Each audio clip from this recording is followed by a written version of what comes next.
আলহামদুলিল্লাহ ওয়াসসালাতু ওয়াসসালামু আলা রাসূলিল্লাহ ওয়া আলা আলিহি ওয়া আসহাবিহি আজমাইন আম্মা বাদ।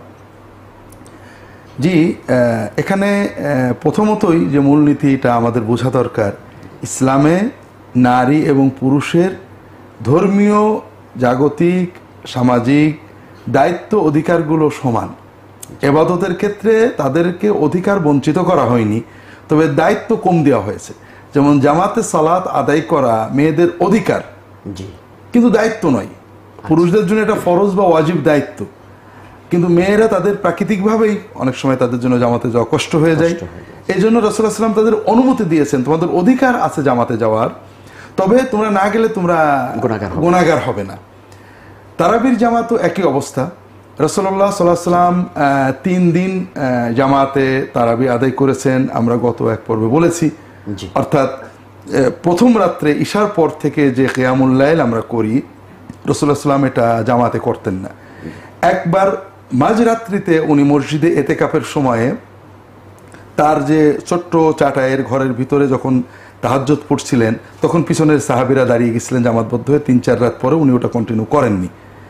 অন্য ঘটনায় তিনি রমজানের 25, 23, 25 এবং 27 রাত্রিতে জামাতে সাহাবীদের নিয়ে কিয়ামুল লাইল আদায় করেছেন। প্রথম রাত্রিতে প্রায় রাত 11টা পর্যন্ত, পরের রাত্রিতে রাত 12টা পর্যন্ত, পরের রাত্রিতে প্রায় 3টা পর্যন্ত, সাহারি পর্যন্ত। এই রাত্রিগুলোতে কিয়ামুল লাইলের সময় তিনি তার স্ত্রী এবং মেয়েদেরকে জামাতে আসতে বলেছেন, এরকম হাদিস শরীফে এসেছে। অর্থাৎ এই 3 রাতের কিয়ামুল লাইলের জামাতে তিনি আমার নিসাআহু ওয়া বানাতিহি এরকম শব্দ এসে তিনি তার স্ত্রী, তার কন্যাদেরকে জামাতে শরীক হতে বলেছেন। এরপরে আরেকটা ঘটনা আমরা আগে আলোচনা করেছি যে উবাই ইবনে কাব রাদিয়াল্লাহু তাআলা আনহু তার বাড়িতে কিয়ামুল লাইলের জামাত কায়েম করেন, এবং সেটা মেয়েদের জন্য মূলত। কাজেই মেয়েরা জামাতে কিয়ামুল লাইলে হাজির হবে পুরুষদের সাথেই। মেয়েদের যে জামাতে থাকার যে ব্যবস্থা, পৃথক কাতার, পৃথক এলাকায়, যাতে সালাতের গাম্ভীর্য ইবাদত হয়, কিন্তু নারী পুরুষ একত্রিত হয়ে মানসিক কোনো অধৈর্য বা অশান্তি ফিতনা তৈরি না হয় সে বিষয়ে। এভাবে তারা তারাবির জামাতে রাসূলুল্লাহ সাল্লাল্লাহু আলাইহি ওয়াসাল্লামের সময় উপস্থিত হয়েছেন। এরপরে সাহাবীদের যুগে এসেও ওমর রাদিয়াল্লাহু তাআলা আনহু মেয়েদের জন্য ভিন্ন একজন ইমাম ঠিক করে দেন, তিনি তাদেরকে জামাতে কিয়ামুল লাইল পড়াতেন। পরবর্তীতে আলী রাদিয়াল্লাহু তাআলা আনহুর সময়ে পুরুষদের মূল জামাতেই পিছনে মেয়েদের জামাতে কিয়ামুল লাইল পড়ার ব্যবস্থা করা হয়। এই জন্য ইসলামের মূল নির্দেশনা হলো মেয়েরা সমাজের অন্য সকল বিষয়ের মতোই সালাতের জামাতও পুরুষদের সাথেই থাকবেন। এমন নয় যে তারা সেগ্রিগেটেড, ভিন্ন হবেন। আমাকে অনেক সময় প্রশ্ন করে যে মেয়েরা আলাদা ঈদের নামাজ করবে, মেয়েরা আলাদা তারাবির জামাত করবে। এটা কিন্তু ইসলামের সুন্নাহ না। ইসলামের সুন্নাহ হলো সমাজটা একীভূত থাকবে। পুরুষদের বড় জামাতেই মেয়েরা থাকবেন, পুরুষদের দর্শে মেয়েরা পিছনে থাকতেন। রাসূলুল্লাহর সময়ে পুরুষদের জামাতেই মেয়েরা শরীক হতেন। এই জন্য সবচেয়ে উত্তম হলো যদি সম্ভব হয় মেয়েরা বড় জামাতেই মসজিদে অথবা বাসায় যে জামাতগুলো আমরা করি, ছেলেদের সাথে ভিন্ন পর্দার সাথে ইসলামী আদবের সাথে মেয়েদের ব্যবস্থা করা, এটা হলো সবচেয়ে সুন্দর এবং সুন্নাহসম্মত। কারণ অনেক সময় আমরা বলি যে মেয়েদের জামাত বন্ধ হয়ে গিয়েছে, রাসূলুল্লাহ সাল্লাল্লাহু আলাইহি ওয়াসাল্লাম পরে সাহাবীরা বন্ধ করে দিয়েছেন। কথাগুলো ঠিক নয়।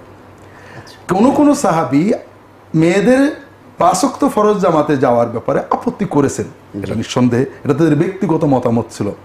ওমর রাদিয়াল্লাহু তাআলা আনহু একজন ছিলেন সাহাবীদের ভিতরে যিনি মেয়েদের জামাতে যাওয়াকে একটু আপত্তি করতেন। তার স্ত্রী আতেকা নিয়মিত জামাতে যেতেন, সহিহ বুখারী এবং অন্যান্য কিতাবের হাদিস। ওমর রাদিয়াল্লাহু তাআলা আতেকাকে বলেন যে তুমি তো জানো আমি জামাতে মেয়েদের যাওয়া অপছন্দ করি, মাকরুহ, আনা আকরাহুহু, আমি এটাকে মাকরুহ জানি, তুমি কেন যাও?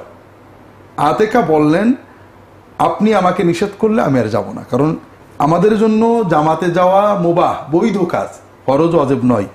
আর স্বামী যদি এই ধরনের ক্ষেত্রে কোনো নির্দেশ দেন, নির্দেশ পালন করা জরুরি। কাজে আপনি আমাকে আজকেই বলেন যেও না, আমি আর যাবো না। ওমর বলেন যে আমি কিভাবে তোমাকে নিষেধ করবো? রাসূলুল্লাহ সাল্লাল্লাহু আলাইহি ওয়াসাল্লাম বলেছেন লা তামনাউ ইমা আল্লাহি মাসাজিদ আল্লাহ, মেয়েরা মসজিদে যেতে চাইলে তোমরা নিষেধ করবে না। তা আমি ওমর কিভাবে তোমাকে নিষেধ করবো, কিন্তু আমি অপছন্দ করি। তাহলে বোঝা গেল ওনার অপছন্দটা ওনার ব্যক্তিগত ছিল। এবং আতেকা কি বললেন যে আপনি অপছন্দ নিয়ে আপনি থাকেন, আপনি নিষেধ না করলে আমি যেতেই থাকবো। এবং ওমর রাদিয়াল্লাহু তাআলা আনহু যেদিন শহীদ হন ওই দিনের ফজরের জামাতেও আতেকা জামাতে শরীক ছিলেন। কাজেই সাহাবায়ে কেরাম কখনোই মেয়েদের জামাতে যাওয়া বন্ধ করেননি। মসজিদে নববীতে সেই রাসূলুল্লাহ সাল্লাল্লাহু আলাইহি ওয়াসাল্লাম থেকে এখন পর্যন্ত জামাতে যাওয়া হয়।